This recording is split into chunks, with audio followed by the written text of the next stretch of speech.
मुझे आँख बंद करता हूँ तो कुछ नया नहीं, सब पुराना दिखता है,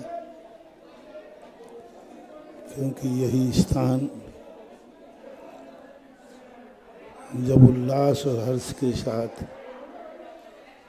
2 साल पहले पूज्य गुरुदेव के चरणों की वंदना की थी,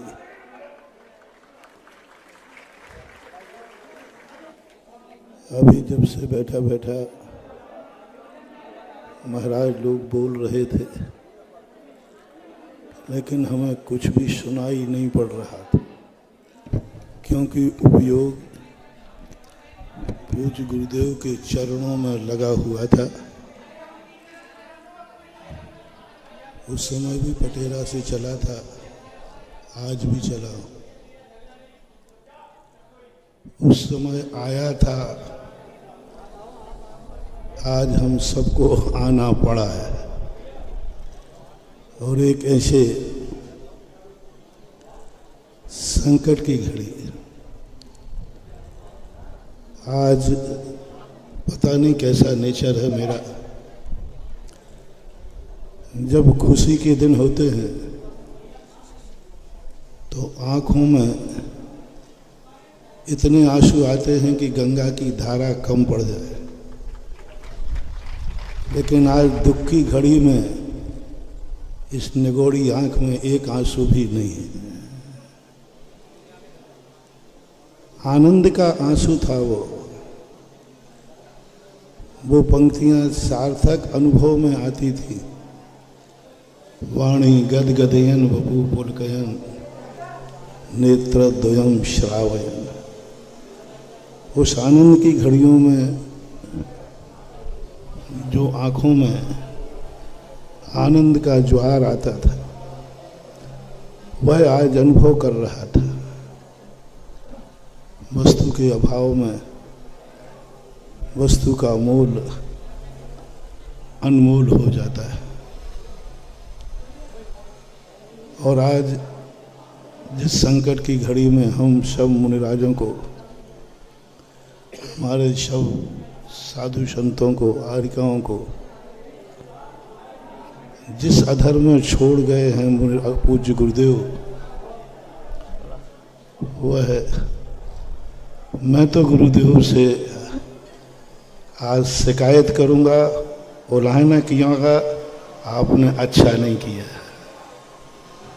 कि जिस रूप में हम लोगों को आप ऐसे अधर में छोड़ गए कि आपके चक्रवर्ती से भी श्रवण चक्रवर्ती की संपदा इतनी विशाल, और उसको संभालने का निर्णय हम लोगों जैसे बौने कंधों पर, बौनी बुद्धि पर छोड़ के गए। हमारे पूज्य आचार्य महाराज का सोच, उनका पुण्य, उनकी साधना और तपस्या, ये सारा जितना वैभव है पूज्य गुरुदेव की तपस्या, पवित्र साधना का परिणाम है। हम जो कुछ भी बैठे हैं सब उनकी पवित्र साधना से प्रसूत है। और इतनी बड़ी चीज़ के लिए, एक निर्णय करने के लिए हम लोगों को सबको इकट्ठा होना पड़ा। और वह आज वही चीज़ें, आचार्य का वो वात्सल भरा हाथ, और अब वही बात ध्यान में आती है। अब मैं कुछ बोल नहीं पा रहा हूँ, नहीं तो वही घटना घट जाएगी जो 2 साल पहले घटी थी कि हम कुछ नहीं बोल पाए। पर अब कुछ नहीं, अब कौन कहेगा कि सुधा सागर कल से दहाड़ेगा।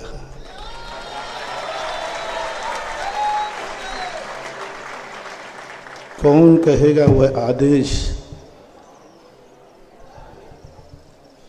वो स्मृति आती है जो हमें संदेशा मिला था। प्रति जब भी समाचार पहुंचता था तो एक ही बात का पहुंचता था, वहाँ चले जाओ, वहाँ जाना है। लेकिन इस बार दिवाली पर मेरा संदेशा, मेरा पत्र आ ही नहीं पाया। उसके पहले आचार्य श्री ने जीवन में मैंने कभी इस रूप में आदेश नहीं सुना कि पूज्य गुरुदेव ने कहा कानपुर आ जाओ, पंचरण करो, फिर बताता हूँ। आ जाओ शब्द मेरे समझ में उसी दिन से गुजरा। पहले तो इसका कोई अर्थ समझा नहीं। जब पूज्य वर्ग की स्थिति यह बनी, उस समय इसके कई अर्थ आत्मा में उठते। ऐसी स्थितियों को देख करके महाराज लोगों ने अभी जो बोला, अभय सागर जी, प्रमाण सागर जी महाराज आदि ने, शब्दों की भवन भावना है कि वस्तुतः अकलंक स्वामी की राजवार्तिक में कहा, गुरु के तो अनंत उपकार हैं, पर शिष्य गुरु पर क्या उपकार करे, जिसके लिए पूज्य आचार्य महाराज बार बार दोहराया करते थे कि गुरु ने जिस भावना से दीक्षा दी है उस भावना को पूर्ण कर देना ही गुरु के ऊपर उपकार हो जाता है। आज हम सब लोग गुरु महाराज की जो भावना, जो उन्होंने हम सबसे उम्मीदें की होंगी, जो उनकी पवित्र भावना रही होगी, हम सब लोग एक ही बात पर विचार करें, चिंतन करें, ध्यान करें कि पूज्य गुरुदेव की जो भावना रही हो वह भावना साकार हो और हम सब मिलकर उसको साकार करें। व्यक्तिगत स्वार्थों का धर्म की ध्वज पर कोई स्थान नहीं होता। गुरु की क्या भावना रही, उनका क्या सोच रहा, वो क्या चाहते थे, उन्होंने हम सबको इतना क्यों संस्कार दिए, उन्होंने क्यों इतना बड़ा परिवार नहीं, परिवार तो पटेरा में था, परिवार तो जाली के उस तरफ है, जाली के इस तरफ तो हमारा कुटुंब है।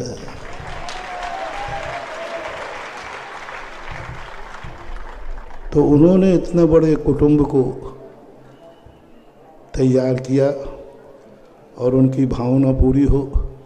बस आज पूज्य गुरुदेव को स्मरण करते हुए इतना ही भाव करता हूँ कि हे भगवान, हे गुरुदेव, आपकी जो भावना रही हो उस भावना को हम सब मिलकर के एक संगठित होकर एक नारे के साथ एक आवाज में सारे जगत में एक ही आगाज हो। हमारे मत दो ना हो, हमारे मन दो ना हो, हम सबका मत और मन उन आचार्य महाराज की विशाल, इतनी बड़ा वैभव, इतना बड़ा विशाल संस्कृति का ध्वज, इतनी बड़ी श्रमण संस्कृति को उन्होंने जीवित किया है, पुनरुद्धारित किया है। जहाँ मुनियों के प्रति लोगों का अभाव रूप दृष्टि बन चुकी थी, पूज्य गुरुदेव ने मुनियों का सद्भाव ही नहीं, सारे जगत को चतुर्थकालीन कुंद कुंद स्वामी की मुनिचर्या पालन की और हम लोगों को कराई। कुंद कुंद को जीवित करने वाले, कुंद कुंद की जीवन विचारधाराओं को, ऋचाओं को सिद्ध करने वाले पूज्य गुरुदेव का यह सारा वैभव सुरक्षित, संरक्षित, संवर्धित हो। वो एक कोई भी चीज़ होती है बड़ी चीज़, किसी एक कंधे से नहीं, अनेक कंधे चाहिए। और ये 350 कंधे हैं लगभग, संख्या में आगे पीछे हो सकता है। 350 कंधे एक साथ मिलके उठाएंगे तो शायद उठा पाएंगे। यह अपने आशीर्वाद का परिणाम होगा गुरु के, क्योंकि उनका भार, उनका वजन एक कंधे लायक नहीं है। 350 कंधों का मन चाहिए, तन चाहिए और उनकी पवित्र भावना चाहिए। इतना ही आज कहकर ब्राह्म कहता हूँ। भविष्य अच्छा हो। सब अच्छा था और आज अच्छा है और कल भी अच्छा होगा। महावीर भगवान की